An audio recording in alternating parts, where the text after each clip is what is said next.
surface n'est pas suffisamment miroir. Fait que faut y aller de façon uniformément.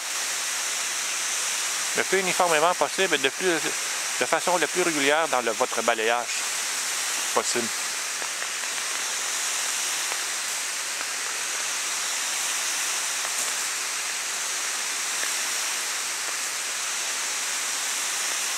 Et surtout si vous faites un trajet de votre balayage plus court, mais il faut y aller plus vite pour toujours s'assurer qu'il y ait la même épaisseur d'eau que vous mettez, pour vous assurer un travail de qualité.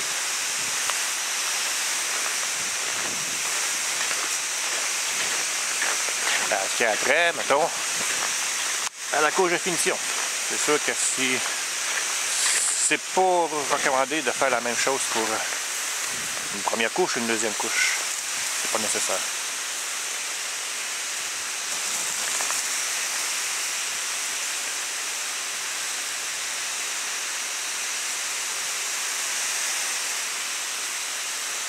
C'est sûr que la manière de travailler pour une première, une deuxième, une troisième couche est différente d'une couche à l'autre. Fait que le but de tout ça, c'est au fur et à mesure que vous mettez vos deux couches précédentes, c'est de rapetisser la quantité d'eau que vous mettez. Et plus que vous rapetissez, plus que vous ramassez avec une surface qui est de plus en plus lisse, comme que je disais précédemment dans la vidéo précédente. Là, je me retrouve avec, on se retrouve avec des petits motons, je ne sais pas si je peux y aller, ok. Là, je vais y aller encore, je ne sais pas si je peux y aller, oh, hop. Regarde, on voit que ça déreluit, j'ai arrêté. Dès que ça déreluit, on arrête. Parce que, il est sûr que si j'aurais continué, ça aurait fait un paquet de motons. Comme des petits granules. C'est sûr que le lendemain matin, tu passes un petit coup de pelle dessus, puis c'est pas grave. Ça paraît quasiment pas. Mais quand on tient à faire un beau travail, mais si on peut l'éviter, tant mieux.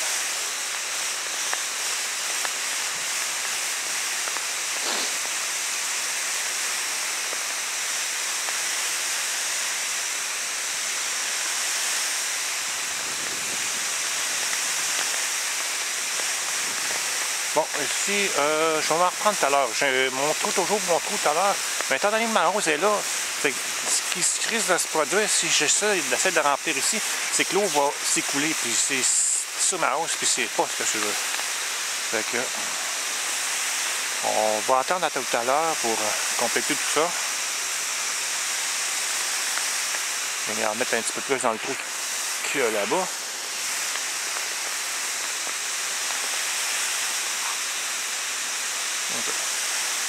Quand, mettons, que vous êtes rendu avec cause de la finition, mais n'essayez pas trop de corriger les trous comme que je fais. Mettons, essayez de plus vous concentrer sur votre finition, sur la surface sur la finition que vous allez mettre sur votre surface. Oups! Ici, j'ai comme un petit léger vallon. Je vais tenter ma chance pour y aller. Ok, c'est bon. Voilà.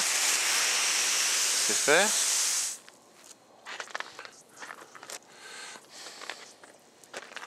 Bon.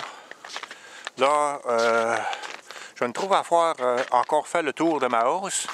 Je me trouve à être au moment où je dois tirer ma hausse et l'amener là-bas. Puis, d'un coup qu'elle est tirée, en venir compléter mon trou qui est là-bas. Ben, pas mon trou, mais ce qui n'a pas été arrosé. Ce qui me reste arrosé.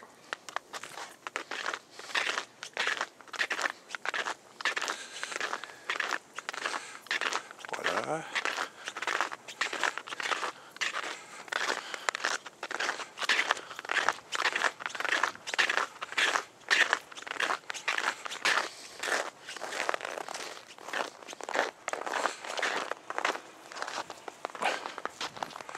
Je répète le même pattern. C'est sûr que dans une température qui est plus ou moins froide, vous pouvez peut-être vous permettre le temps que de laisser votre nozzle fermé comme ça. OK, mais si moindrement votre température est froide, n'entendez peut-être pas cela parce que ça risque de geler. Et vous risquez de vous ramasser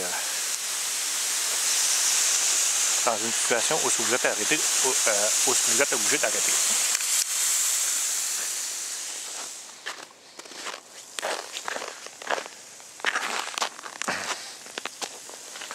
Bon.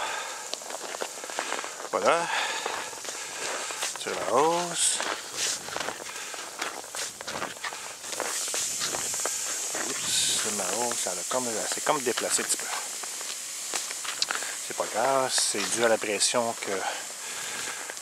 de la hausse. J'ai légèrement trop mis de pression sur ma hausse. Corriger ça là.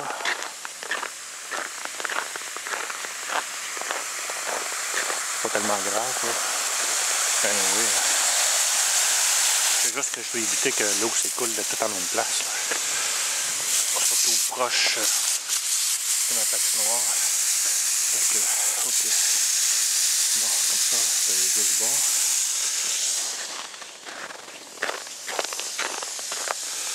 Ok.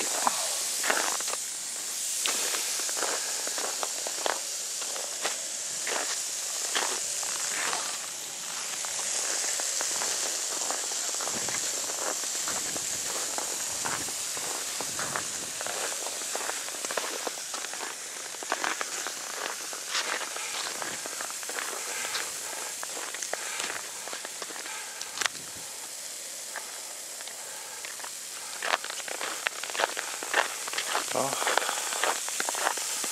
Voilà. On est prêt à aller terminer ce qui reste à arroser.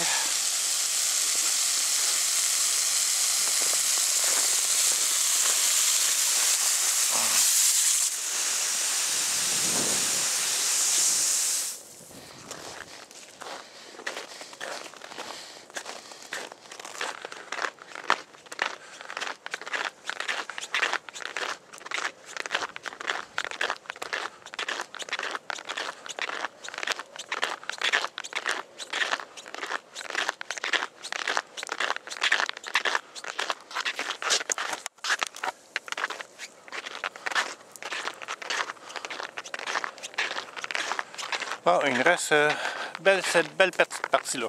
On voit déjà le résultat que ça fait. Tu sais, alentour, là. C'est censé vous donner cela. T'sais, on voit que la surface est comme lisse et miroir. C'est à peu près le résultat que vous allez obtenir si vous faites le travail comme je vous l'ai montré.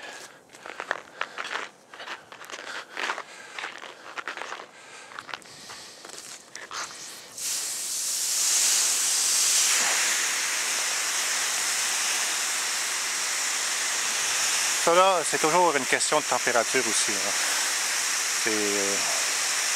Tout dépend de la température.